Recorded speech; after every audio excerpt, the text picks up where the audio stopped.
Ever play ping pong? Watch the pros play and it'll give you whiplash. Ping pong, back and forth, back and forth. Well, that's kind of what's going on with the Green Line right now, right?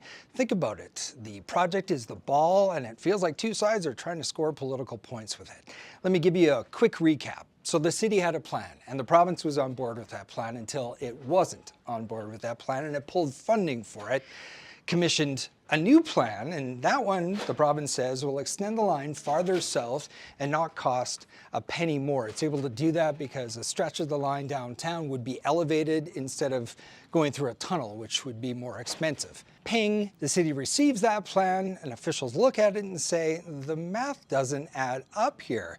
It's actually going to cost about $1 billion more than the province is estimating that it will, and the city would be on the hook for those overruns. And the city says that would be a no-go, so pong, the province hears that and insists its math is fine.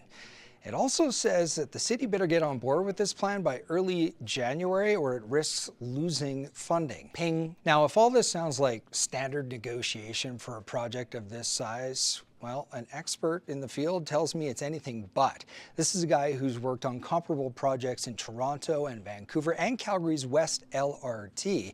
He says all this back and forth, all this ping pong between the city and the province at this late stage on such a huge and complicated project is unprecedented in Canada. And he says it's leaving the Green Line in, quote, an exceptionally precarious position.